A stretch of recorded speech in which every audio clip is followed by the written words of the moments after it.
da Criança.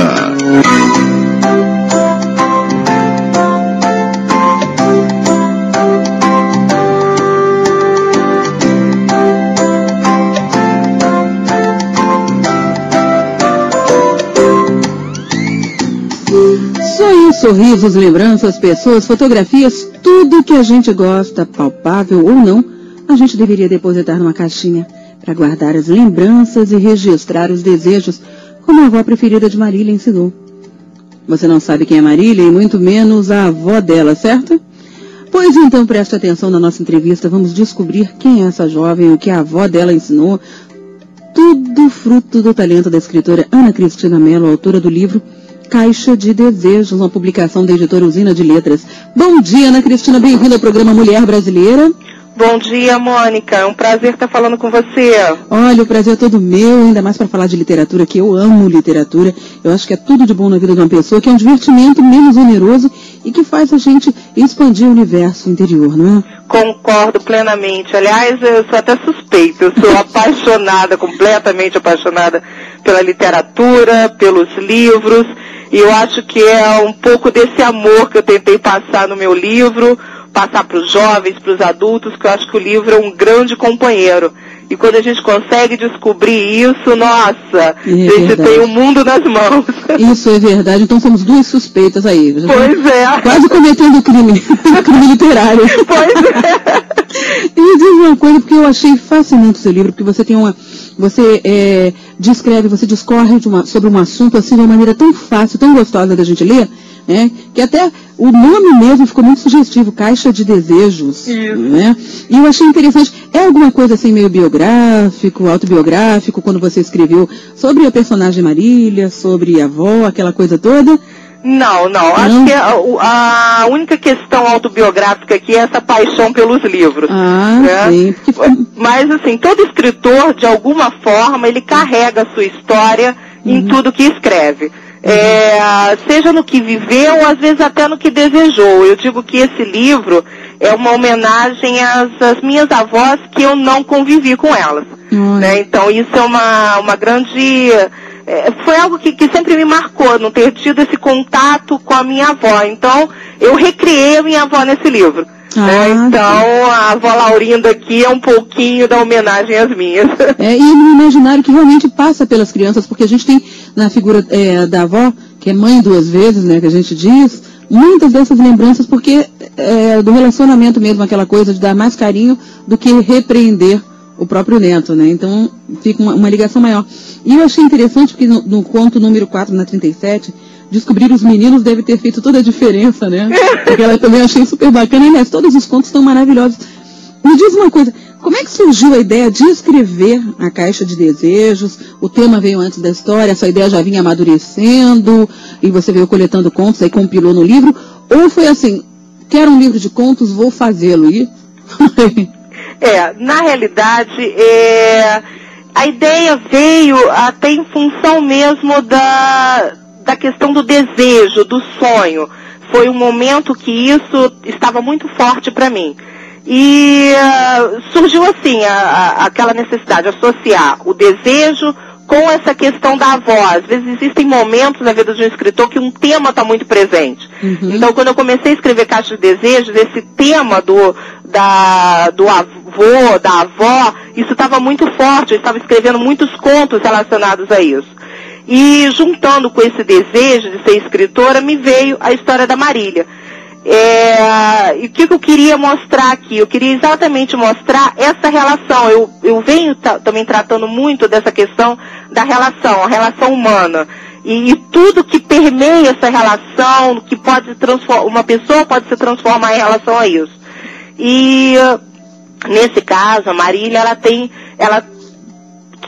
dentro de casa, ela tem um convívio com os pais, o convívio com os avós maternos, um tio que é meio doido, até a vizinha vive naquela casa.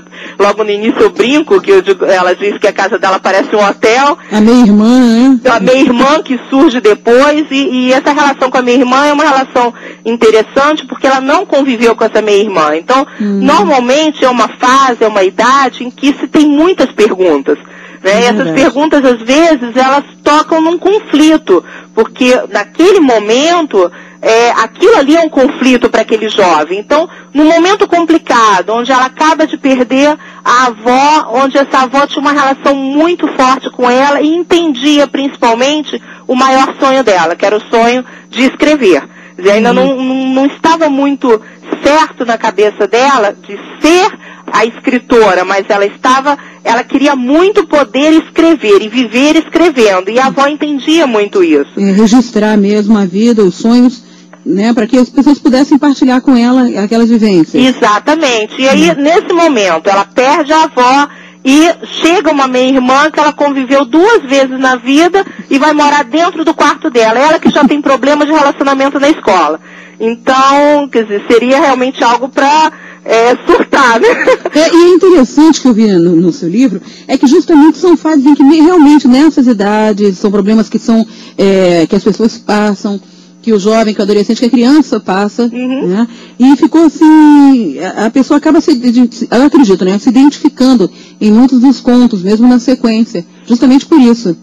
É por isso que eu perguntei se era algo autobiográfico, se tinha passado, né? Não, acaba a gente, nós vamos observando. Eu tenho 2 filhos, eu tenho um menino, Gustavo, de 12 anos, a Beatriz, de 5, então você convive, né, com essa idade, você convive com todas as fases, vai analisando exatamente o que vai acontecendo com eles, quais são esses questionamentos em cada momento, e acho que foi um pouco disso que eu tentei passar aqui, né?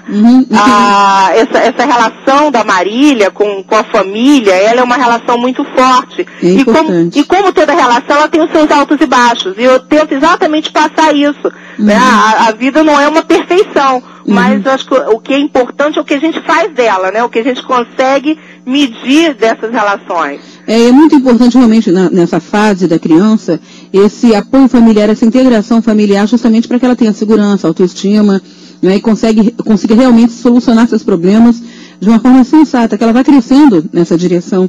E eu achei interessante também, porque você comentou agora dos filhos, né, e criança tem uma saída, eu tenho sobrinhos nessa idade que você falou, eles têm umas saídas assim, umas lógicas interessantes, né, que a gente acaba escrevendo sobre o assunto, porque quando a gente para pensar, não é que isso tem lógica mesmo, na cabecinha dele, né, ele soltou aquilo ali como uma resposta automática, mas depois a gente vai pensar, analisar, tem um porquê e um fundo, né, de lógica ali que a gente pode usar na vida. E eu acho super interessante porque você conseguiu passar isso no livro. Eu até recomendo muito, até falei na hora da produção quando eu vi, né? Eu falei assim, falar sobre Caixa de Desejos, que eu acho que vai ser um livro bacana pra gente até mesmo recomendar às pessoas de qualquer idade. Isso que é bacana também, não é? Não, com certeza. E isso que você falou, Mônica, de qualquer idade, eu estou muito feliz com o retorno que eu estou recebendo, não só dos jovens, mas também dos adultos. A gente até brincou que o livro era para jovens de 10 a 100 anos, né? Mas é uma brincadeira que, na realidade, está frutificando, porque eu tenho recebido, eu criei um blog para o livro, exatamente para ter esse contato direto com os leitores, e eu tenho recebido mensagens lindas, exatamente de pessoas, homens e mulheres de todas as idades, e que estão me remetendo o seguinte: Ana, eu me vi aqui em vários personagens, eu revivi situações que eu vivi na adolescência, e não só isso, porque eu acho que principalmente a grande mensagem é não deixar de sonhar, acreditar nos seus sonhos. Porque espiritualmente nós todos somos ainda aprendizes, estamos crescendo, somos todos crianças, se a gente for pensar que tanta coisa tem para se aprender, e a gente quando se reconhece, por exemplo, você falou sobre adultos, todo adulto já foi criança. Pois é. Não tem como escapar dessa passagem, ninguém cai no mundo assim adulto.